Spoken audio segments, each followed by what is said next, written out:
Welcome to day 10 of our Python course. Today we will explore dictionaries in Python. A dictionary is a collection of key value pairs where each key is unique and maps to a corresponding value. Dictionaries are unordered and mutable, meaning their contents can be changed after creation. They can also store mixed data types, making them versatile for various use cases. Let's start by creating a dictionary. The syntax looks like this. MyDict equals to key1 colon value 1, key2 colon value 2, key3 colon value 3. Here's an example. We can create a dictionary called student to store information like the name, age, and codes. Student equals to name colon John, age colon 20, course colon computer science. To access values, you use the key inside square brackets like this. Student name, which would return John. Now let's see how we can modify or update dictionaries. For example, we can change the age of the student by assigning a new value. Student age equals to 21. We can also add new key value pairs. Here we add the graduation year. Student graduation underscore year equals to 2024. To remove an item, we can use del or pop. For instance, del student course will remove the course key. Next, let's look at how to iterate through a dictionary. You can look through just the keys using student.keys, through just the values with student.values, or through both the keys and values using student.items.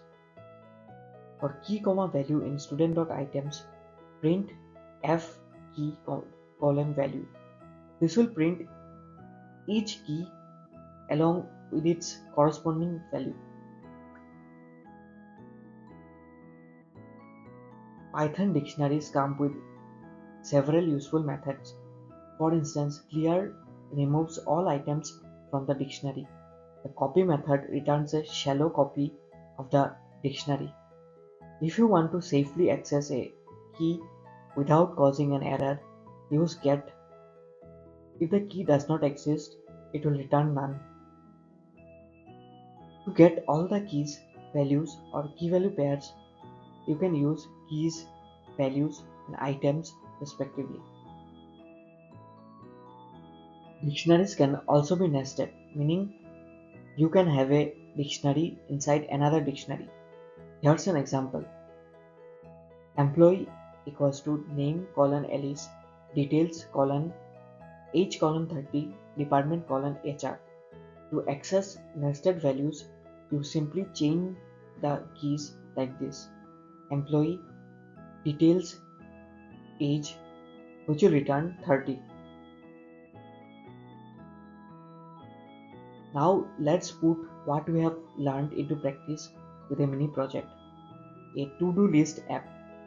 We will use a dictionary to store tasks and where each task has a unique ID along with attributes like the task name, description, and status. Here's how we can define the structure. Task is assigned an empty dictionary. Def add task, task ID, name, description. Task ID equals to name colon name, description colon description, status colon pending. This function adds a new task to the dictionary.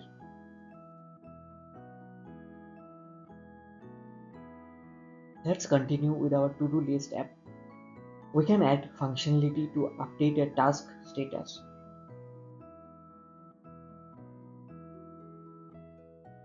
This allows us to manage tasks dynamically, adding, updating, and removing as needed.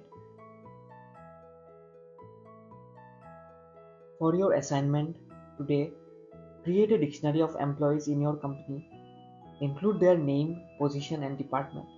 Then implement a function to retrieve all employees from a specific department.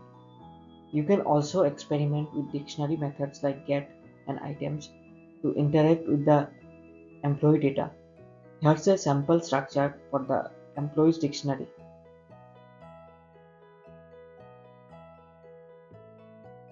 That wraps up our lesson on dictionaries. We have covered their creation, modification, iteration, and some useful methods. Don't forget to practice with the to-do list app and the assignment to solidify your understanding. See you in the next lesson.